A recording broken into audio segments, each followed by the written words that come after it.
Hey everybody, it's Jane Johnston with the Briar Hill Group at Remax Camosun, and I'm here with... Hey everybody, it's Andrew Plank with LePage. How is everybody today? Good. Well, we are doing He Said, She Said, They Said. And don't forget, tune in every Monday. Pardon? Yes, thank you and thank you. So actually, I want to just start today's session with just an acknowledgement to my friend Andy Fielding, who passed away on the weekend. He died tragically in an accident in Mexico, and I'm just glad he was with his family. So very sorry to hear that. Jane was telling me about Andy before the show, and he sounds like an amazing man and a wonderful person, and I'm sure he'll be really, really missed. So yeah. Okay. So yeah. Okay, Jane. Other than that, how was your week? Good. I mean, I had a Mardi Gras party that I went to on Saturday night, which was quite fun. Was it Friday night? I don't know. What do you do at a Mardi Gras party? Drink lots of drinks and wear beads? I wore beads and a hat, and I drank. I didn't drink a lot, but I did walk. No, I got a lift home. I had to walk back to my car the next day. So it was good times with good friends. So that was nice. And then, of course, busy with work. Lots of showings. Got a listing that's been pretty active. We're looking. It's offer day today for that. And yeah, had an interesting event. First time in my career where we've had. I had a set of buyers. They've been looking at a certain price point for living. I love your mug, Jane. Cheers to my tribe. There you go. So they've been looking sort of townhouse kind of property for quite some time, and we weren't finding anything, and price has been going up. They actually got together with some friends to purchase a full duplex. So we've made an offer on a full duplex, and what we did was their friends had their own representation as buyer's agent, and I was the buyer's agent for my clients. So we worked cooperatively, but we each had our own representation. So it was an interesting contract with a lot of disclosures. But we got it under wraps as a backup offer, but still. I've done that with friends who've purchased together. So they've bought two. So you have to be careful of the ownership that you have and how, if it sells, depending on how the property's set up, how you're going to decide you're going to split up before you even enter into the contract. Exactly. Yeah. So, I mean, I guess we can just dive into this really quickly in case anybody's curious, but, ownership can be tenants in common or joint tenants. And one is, 100% ownership of the property between all parties. In other words, everyone owns it all. And if one person passes away, they move off title, but everyone still owns the entire property. Whereas you can also have a 50% ownership or 25 or 1% ownership in a property. And if you want to sell your 1% ownership, you can do that without everyone else having to sign. That gets a little more complicated because who wants to buy that? But yes, there's different ways to go about it. And of course, you can buy it under a corporation name and have a shareholders agreement. So there's lots of different avenues for going about it. It's a good option these days and something to talk to your lawyers about and your friends in depth. I call it the prenuptial purchase agreement. Yeah, pretty much. Yeah. It's an exit strategy you really need to figure out. Like, how do you buy somebody out if this situation isn't working out, or financially it's time to move on and one party wants to sell and one party doesn't. So yeah. And often it happens with parents and their kids. Okay, so let's just go through. We're going to go through our market update. Andrew has to leave today at 10:40. So let's rock and roll. Here we go. Okay. And I'm just going to take off that banner at the back there. All righty. So I'll go through the first part. You can do the second part. So actually, it's interesting doing this every month because I get to see the juxtaposition of last month versus this month, and it's very similar. So we have new listings, 232, 206 pending. This is great because it means we're not outselling the new listings like we were at the end of last year. Mm-hmm. We have 17 price decreases. And actually, I realized that when you look at your market watch, you can actually click on price decreases and you can see which are actual ones and which are problems with the way the property was inputted. Right. Somebody sometimes will put a $300,000 condo up as $3 million, and then they need to do an immediate price decrease to correct that. Yeah. Yeah. And then sold are 240. Those are properties that completed. So they purchased in early January, likely. Go ahead. Yeah. You got expired, says 21 and 3 withdrawn on that list. And then we've got, so this week in the Victoria Real Estate Board, for the full month, for the beginning of March so far, we've had 143 unconditional net sales. In the full month of March in 2021, we had 1,173. So in a week, I mean, if you project that out, 143, let's round that to 150 times 4. That's about 600 unconditional sales if we sort of were on pace. I do expect the pace to speed up, but we really still have low inventory. New listings, 230 so far in the month, as compared to 1,419 for the full month of March in 2021. So again, same idea. We're around, again, round figures, 250 times 4 for a 28-day month. We've got about 1,000 listings. So we're again under active, although I do expect activity to start to ramp up as we move more and more into spring. So these numbers may not reflect what the end month will be. Active listings currently, this is telling, is we still have very, very low inventory, 902 versus last March, which was really, really, really low inventory then of 1,310. So bringing you back to the first stats that Jane just mentioned on the first graph, the green new listings, 232 versus 206 pending. There's a difference there, of what have we got there? 26 additional listings over those that went pending last week. So there's, in theory, 26 more listings, going on to that active listings measure.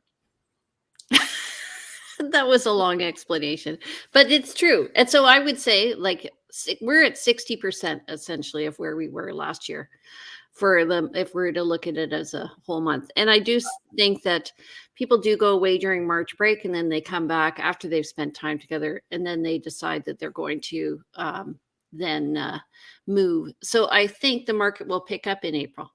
Yeah, very possible. I got in trouble in high school for, in my English classes for run-on sentences. Okay. So sorry, apologies for running on and on. Okay, let's That's why I love you, though, because you have a great perspective, honestly. Okay.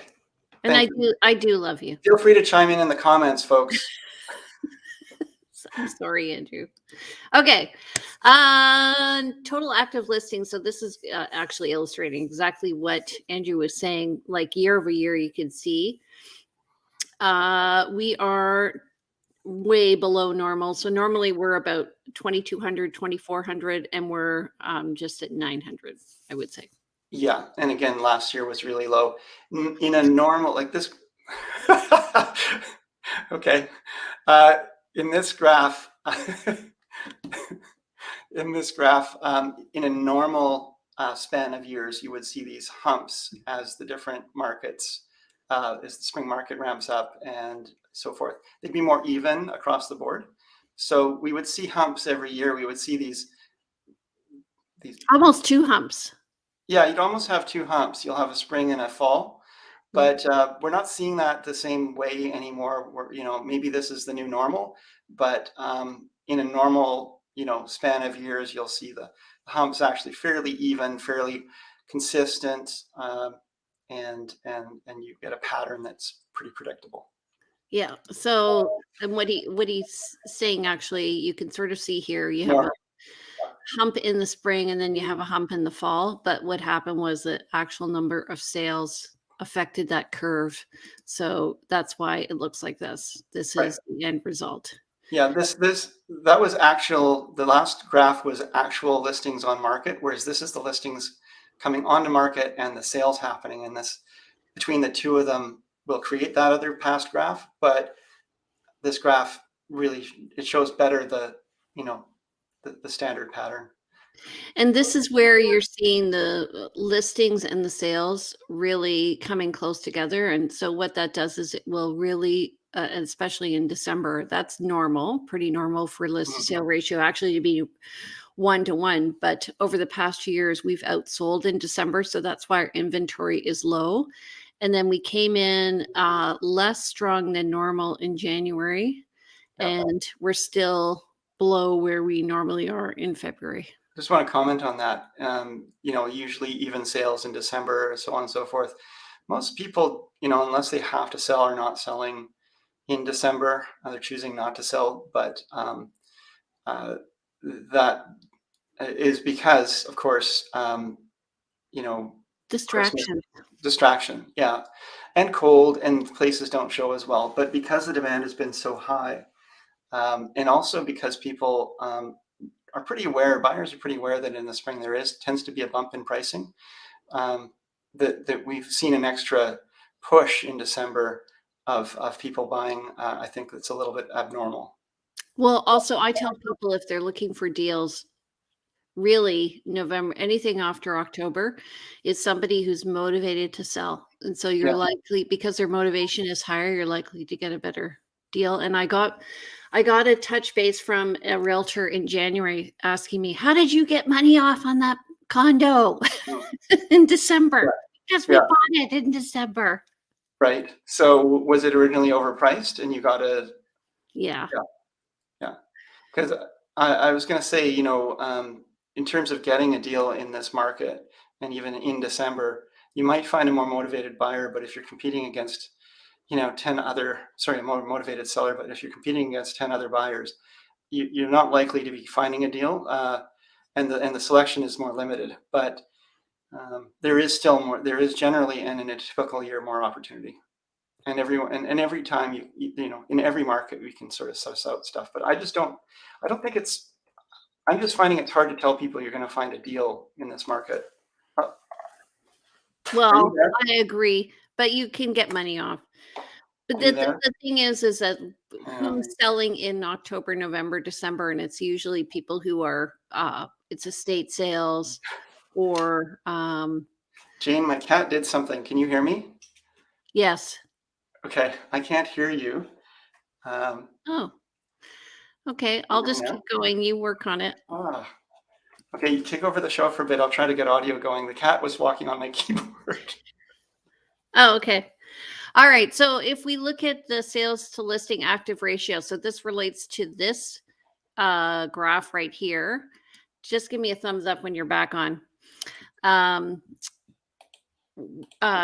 we're seeing here is that there's a peak in March of 2021, and we're getting a similar peak happening here right now.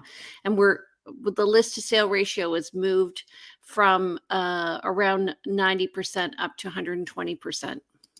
Can you hear me now? Yeah, I'm back now. The cat somehow was walking on my keyboard and changed my speakers to not work. So. Okay, so seasonally, we're heading into the same peak as we had last year after what was going on. I mean, we're in a seller's market. A balanced market is down here around 30%, which is where we were just before COVID hit. And then we've just moved rapidly into seller's and maintained that. Now, Jane and I are both on a number of, realtor message groups and such on social media. And these are groups that are only for realtors, and realtors, talk about their experiences in the marketplace or what's going on. Or, I've seen a number of questions like, hey, how are your open houses going, guys? Are you getting many people through? What's your expectations? How are offers happening? And this one particular group I'm referring to is a BC-wide group. So it has a lot of Vancouver agents. And many of the Vancouver agents actually were reporting that things are a little slower for them. Things have started the heat seems to be a little bit off. And so that's interesting. I'm not noticing that to the same degree here in Victoria, but Vancouver is a higher priced marketplace. Well, one of my friends who works in Vancouver told me that she always said they're about 2 weeks ahead of us. So I have found it's a little slower. I'm also finding buyers are working differently. I think everybody's working with a realtor now. There are some buyers coming through open houses, but not many. And I think that's because we've been training them to come through the open house over the past 2 years. Yeah, and over the last through couple of the years, viewings. yeah, there haven't been a lot of open houses to go to, so I don't think that people are actually even aware of that as an option, or have found that they didn't miss it, perhaps. So the culture maybe has shifted on open houses in general. So one of the uh, questions I got last week from one of my buyers is, why do you want to show us a property if we have an open house? And I said, well, if first of all, if you like it, I have to go through it anyway, but also because I don't want to write an offer without seeing it, but also I want to hear what your feedback is as we go through the property. Absolutely. It's just not, I mean, sometimes you get the call on Tuesday morning on offer day to say, hey, we went through an open house and we've just now decided we want to write an offer on this place. And, you don't have a chance to see it. That's a possibility, but ideally we would want to see it with our client. If you go through an open house on your own and you like a place and you're thinking of writing an offer, let your agent know so they can run through it on their own, or run through it with you and get their feedback back to you. And Yeah. maybe find some pros or cons that you hadn't considered, and just get it's the best chance of everybody working well together. So, yeah. Okay. We're going to go through the different types of housing. So just single family homes, you can see we're up around the $1.4 million mark. We hovered around $1 million for a long time there. And then once the bubble burst, that was it. Yeah, once you the $1 million was a psychological and financial block point, because we've mentioned this before, but CMHC will only, the mortgage insurers will only loan up to $1 million for $1 million purchase, $999,000. So that was a real peak point for the market for a while. But once that's been passed and surpassed and people have gotten used to it, it seems like all bets are off. So this is average house sale price in Greater Victoria. Yeah, and I would say the big change happened a year ago, January 2021.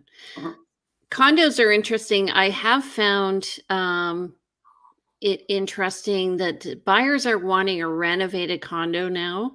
I had a very nice condo for sale, 2-bedroom, south-facing, patio, and nice big kitchen. And it was a bit of a struggle. I didn't think we were overpriced compared to other homes. But we were below what the average was here. So we're looking at an average 2 years ago of 500,000. Now we're moving up around the 675 range.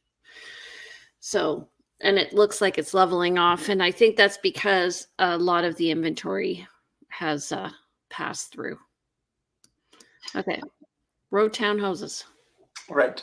And I always like to caution with this one that the averages tend to bump around a bit, because townhouses, there's such a variety of types of townhouses, and because there's less townhouses in general than there are houses or condos, you'll see spikes and valleys because the averages skew a little bit. So sort of you want to mentally blur this line out and flush it out a bit, but it's definitely been on an upward trend for the last number of months. And townhouses are a great alternative to a single family home. It's really important to look at the strata, just like with buying a condo, but they've been I think, underappreciated for some time until, recently. I think also there's more high-end ones coming out of the market now. Yeah, there's a high-end market for townhouses. There's, I think, when you think demographics and who's going to be living in Victoria in the future as well, and the folks who live here that might be having to downsize into a smaller home, the townhouse concept is a good one for retirees, especially if you can find a single level one or one with a great floor plan. And what we're seeing here is a move from the $600,000 mark 2 years ago to a bump of $750 in May of 2021, and now we're up around the $900,000 mark. And I think specifically of the condos around Dieppe, which are townhouses. Yeah, sorry, townhouses. which are around North or High Quadra area. So those are kind of typical. They're near the highway and they're very nice, but you are going to get road noise, but still you get your own yard. So there's pros and cons. Right. Absolutely. Okay. So this is a summary I put together. So it was very interesting to me. And I added the peninsula in from last month, but you can see where the hot areas are from this. So single family homes, these are the benchmark prices. So this is an ideal home. It's not real. We're up over 1.1 million, up 2.2% from last month and up 29% from last year. Want to do the next one? Sure. So that was for Victoria, the city of. Now, that's just a small portion of the whole of Greater Victoria. Now, when we look at the core, which is going to be Victoria, Oak Bay, Esquimalt, and Saanich, maybe View Royal, yes? I think View Royal as well. So that benchmark price is higher than the city of Victoria, where so a benchmark of 1,196,300, so 1.2 million. That's up 3% over last month, but only 26% over last year. Yeah, and then the West Shore. So this is where you're going to see the values. Sorry. What? Only 26% compared to the 29% for Victoria. Yeah. The West Shore, though, has the biggest increase of 33.2%. So their current benchmark price is $971. That's up 1% over last month. And that's huge, 33%. Okay. Yeah. Peninsula? Peninsula is almost at 1.2 million as well. Pretty much the same as the core in terms of average. And I think the Peninsula is a great option for folks who aren't finding product in town if they're willing to go a little further. Certainly costs you more than being in the West Shore, but it won't have the same kind of development the West Shore is experiencing. So it kind of depends on your priorities. If you want a little quieter, go Peninsula. If you want to be in what's going to be, I think, a future center of this area, you go to the West Shore. Peninsula 1.2, as I mentioned, is up only 1% over last month, but it's up 33.2% as well. So same as West Shore, again, tied for the biggest jump. Yeah, and I forgot the plus, but the also the advantage of the Peninsula is you have larger lots than on the West Shore. Okay, single family homes. Oh, sorry, condos in Greater Victoria. So this is the whole. And pardon me while I because this is not making total sense because I was adding rows today. So sorry. So we're at the numbers are right though. 597.7. This is up 3.4% over last month and up 22.6% over last year. And then condos downtown. Yeah. So just to be clear, so if we're talking about condos Greater Victoria is the same as condos. 5 core? Municipalities. Yeah, the core. Okay, so that's condos core. Condos downtown is the same as SFD Victoria. So we're talking about the Victoria City, 603,600. It's up 2.8% over last month. It's up 22% over last year, 22.1. And condos on the West Shore, way cheaper at 472,500, up 7.7% over last month and up 27.5% over last year. So again, if you're looking for the best deal, the West Shore is the best place to go. One difficulty with this home price index is it does take a benchmark home, and that benchmark home is different depending on the area we're talking about. So the benchmark home in the West Shore could be a 1-bedroom, 1-bath, and the benchmark downtown could be 2 beds, 1 bath, or 2 beds, 2 bath. It's not necessarily following the same house throughout these different areas. I just want to point that out.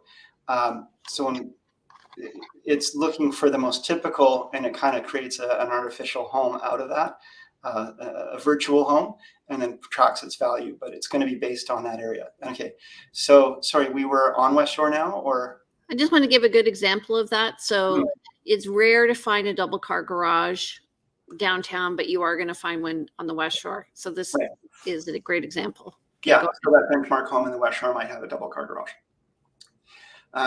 Were we on? Condos West Shore. No, you just did that, right? So we're on the Peninsula. Yeah. So Peninsula, 563,200 for the benchmark home on the Peninsula. That's up 1.8%, and that's 18.6% up over last year. And in townhomes, 855 in the core for townhomes, up 2.3% and up 24.3% over last year. So again, we're seeing a very consistent increase. Mm-hmm. Mm-hmm. And West Shore Townhouse, 643,300. I mean, you can have a townhouse, well, a typical townhouse in the West Shore, or you could have, for a little less money, a condo downtown Victoria. I mean, the bump is not great to get to. If you want to move to the West Shore, you get a lot more property or a lot more, home for your buck. So 643,300, up 1% over last month, 26.8% up over last year. And in the Peninsula, and I have been showing a lot out there, that's why I added it in. Townhomes have moved up to 802,000, up 3.3% over last.